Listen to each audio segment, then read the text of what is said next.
இலங்கைக்கான சவுதி அரேபிய தூதரகம் ஏற்பாடு செய்த 52வது உலக அரபு மொழி தினம் இன்று தூதுவராலயத்தில் நடைபெற்றது.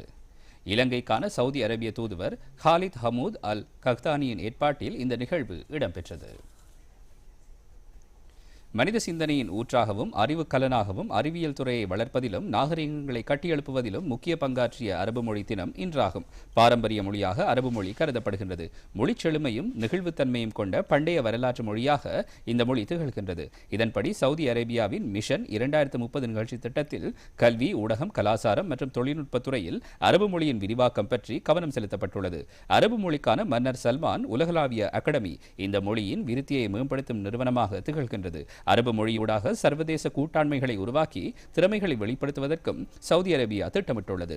அரபு மொழி தினத்தை கொண்டாடுவதன் மூலம் அதன் நாகரிக ரீதியான வளர்ச்சியை பாதுகாக்க முடியும் என இலங்கைக்கான சவுதி அரேபிய தூதுவர் தெரிவித்துள்ளார். அரபு மொழியானது புதுமைகளையும் பங்களிப்புகளையும் செய்யக்கூடிய மொழியாக காணப்படுகின்றது. இந்த மொழியினூடாக மக்களுக்கிடையில் புரிந்துணர்வினை ஏற்படுத்துவதற்கான வழிவகைகள் முன்னெடுக்கப்படும் என்றும் அவர் விடுத்திருக்கும் அறிக்கையில் குறிப்பிடப்பட்டுள்ளது. தொடர்பாடலும் படைப்பாற்றலும் மிக்க எதிர்காலத்தை கட்டியெழுப்புவதில் அரபு மொழியின் பங்கு இன்றியமையாதது.